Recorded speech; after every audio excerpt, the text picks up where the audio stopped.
25 Desember, setiap tahun dunia merayakannya. Tapi benarkah itu tanggal kelahiran Yesus?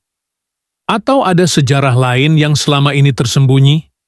Pertanyaan ini telah menjadi perdebatan panjang, bukan hanya di kalangan Kristen, tetapi juga menarik perhatian para ilmuwan, sejarawan, hingga tokoh agama Islam. Kali ini, dua tokoh besar lintas iman hadir untuk membedah fakta, tafsir, dan sejarah di balik kelahiran Yesus. Dari sisi Islam, hadir Ustadz Adi Hidayat, ulama cerdas, dengan kemampuan menyambungkan ayat Al-Quran, hadis, dan literatur klasik. Sementara dari sisi Kristen, tampil Pendeta Esra Soru, teolog yang dikenal lugas dan tegas dalam menyampaikan ajaran Alkitab. Mereka tidak datang untuk saling menjatuhkan, tapi untuk berdialog, menguji argumen, dan menyuguhkan perspektif dari dua kepercayaan besar dunia. Mari kita simak bersama-sama. Yesus yang datang itu nanti akhirnya mati menebus dosa manusia di kayu salib. Itu terpenting. Banyak orang memperdebatkan Yesus, apakah benar Yesus lahir 25 Desember? Berdebat sini sana, agama lain pun menyerang kita. Yesus tidak lahir 25 Desember. Saya ditanya seperti itu, bagi saya begini, saya tidak pusing dia mau lahir kapan. Yang penting dia pernah lahir. Itu tidak bisa dibantah oleh sejarah manapun. Bahkan sejarawan-sejarawan non-Kristen, Flavius Josephus, Tacitus, Pliny the Younger, dan sejarawan yang lain memberikan kesaksian bahwa di abad pertama ada seorang yang bernama Yesus. Dan yang paling penting adalah dia naik ke atas kayu salib menebus dosa manusia. Itu yang paling penting. Dia ada dan apa yang dia buat bagi kita. Tidak usah persoalkan dia mau lahir kapan. Sekarang saya tanya saudara, saudara percaya Jokowi presiden? Percaya. Saudara percaya dia melakukan banyak kebaikan untuk bangsa Indonesia? Percaya. Saya tanya, Jokowi lahir tanggal berapa? Bulan berapa, tahun berapa? Banyak juga yang tidak tahu kan? Peduli amat Jokowi mau lahir tanggal berapa, bulan terang ke bulan gelap ke, mana pusing kita. Yang penting adalah dia presiden dan dia sudah berbuat banyak untuk bangsa ini. Karena itu tidak pusingkan Yesus mau lahir tanggal berapa. Yang penting dia sudah lahir dan apa yang sudah dia buat bagi kita, karya keimamannya yang menyatukan manusia dengan Allah.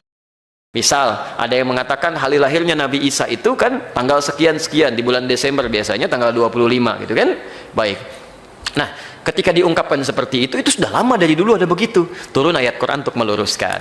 Diluruskan. Kata siapa tanggal sekian kan? Turun isyarat-isyarat disebutkan kapan lahirnya. Kalau Desember itu musim apa?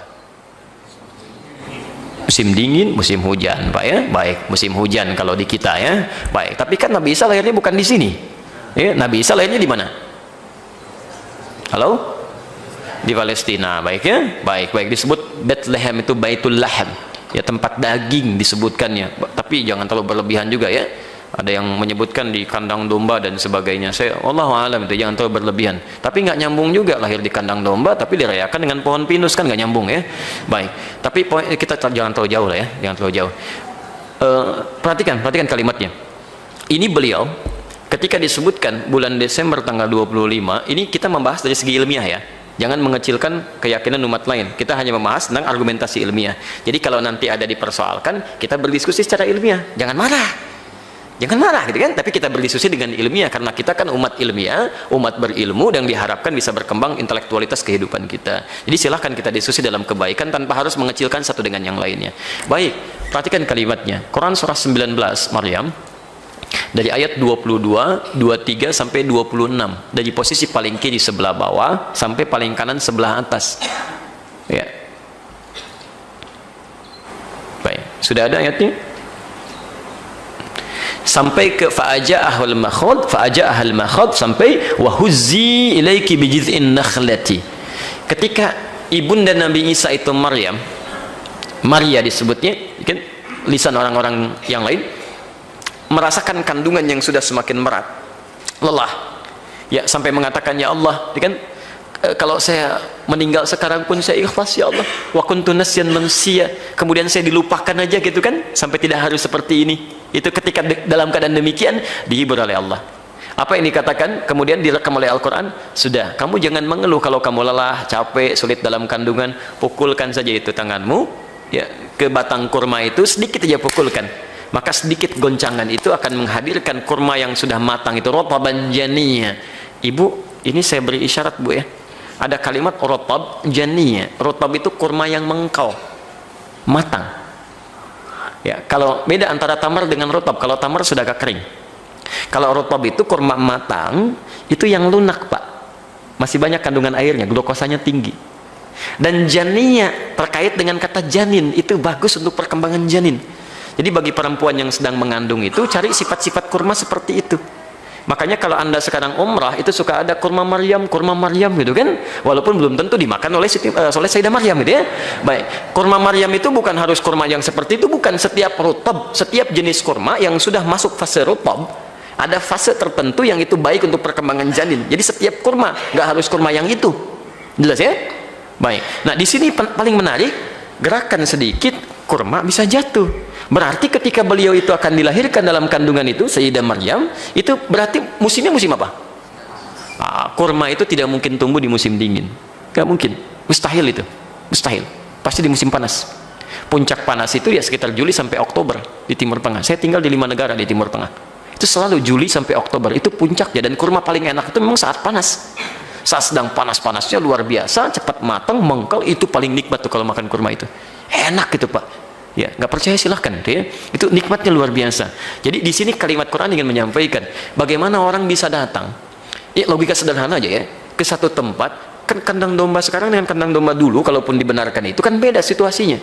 Bagaimana musim dingin puncaknya Desember sangat dingin luar biasa, tiba-tiba bisa sendirian keluar, itu pakai apa sendirian?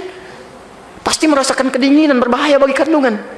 Mustahil orang bisa melahirkan dalam musim dingin yang sangat pekat, tiba-tiba sendirian datang ke kandang domba gitu kan, dan sebagainya. Itu mustahil. Itu dari segi ilmiah saja. Jelas ya? Nah, jadi di sini Nabi Isa pun sudah mengatakan isyarat-isyaratnya. Tapi yang paling penting, musaddiqal lima baina yadayya minat Taurat, saya ingin menegaskan kembali dan meluruskan ajaran Taurat yang dulu pernah disimpangkan di masa saya, wa mubasysyiran birasulin ya'ti min ba'di ismuhu Ahmad, dan saya kasih kabar gembira, di Nabi Isa saja 600 tahun sebelum kelahiran Nabi Muhammad SAW sudah merasa gembira dengan kedatangan Nabi Muhammad, padahal belum pernah lihat, dan menebarkan kabar gembira itu kepada umatnya. Saya kan tadi katakan, ada orang gembira, wajar kalau dalam kandungan, sampai dengan melahirkan, ini belum datang, sudah gembira. Ya, jadi ini menunjukkan ada keistimewaan Nabi Muhammad SAW dari nabi-nabi sebelumnya. Nabi Musa itu tidak pernah menyampaikan kabar gembira dengan kedatangan Nabi Isa. Silahkan cek. Ya, tidak juga Nabi Daud, tidak Nabi Sulaiman. Padahal Daud dengan Sulaiman itu bapak dengan anak. Ya, Yakub anaknya Yusuf. Yakub punya anak namanya Yusuf. Yakub anaknya adalah Yusuf, gitu kan? Baik, tapi ketika Nabi Yusuf itu kemudian tumbuh menjadi nabi, itu nggak disampaikan kabarnya bahkan kepada saudara-saudaranya, minta dirahasiakan. Silahkan cek ya di surah Yusuf itu. Ya, kata bapaknya, kamu jangan kisahkan nih pada saudara-saudaramu ya, takutnya ada masalah. Padahal nabinya sudah ada, tapi jangan minta dikisahkan. Nabi Muhammad tidak, sebelum datang nabinya, sampaikan kabar gembira ya. Nabinya belum datang, sudah dikabarkan. Nabi Yakub, nabinya ada, anaknya Nabi Yusuf tidak dikabarkan. Jelas ya? Nabi Musa, saya beri gambaran lagi. Kenal Nabi Musa? Alhamdulillah ya. Kalau kenal saya repot, antum siapa sebetulnya ya? Baik. Setelah menyimak pemaparan mendalam dari dua tokoh besar Ustadz Adi Hidayat dan Pendeta Esra Soru, kita menyadari bahwa satu pertanyaan bisa mengungkap begitu banyak sudut pandang, baik dari sisi iman, sejarah, maupun logika. Meskipun perbedaan keyakinan tetap ada, dialog hari ini menunjukkan bahwa perbedaan tidak harus berarti permusuhan. Justru dari perbedaan itulah kita bisa belajar untuk lebih memahami bukan hanya agama orang lain, tetapi juga memperdalam keyakinan kita sendiri. Apakah Yesus lahir pada 25 Desember? Jawaban dari kedua narasumber tadi membuka mata kita bahwa kebenaran tidak selalu sederhana, dan terkadang perlu ditelaah lebih dalam, dengan hati yang jernih dan pikiran yang terbuka. Terima kasih telah menyimak debat ini sampai akhir. Mari terus membangun ruang dialog yang sehat, ilmiah, dan saling menghormati. Jangan lupa like dan subscribe. Sampai jumpa di video berikutnya.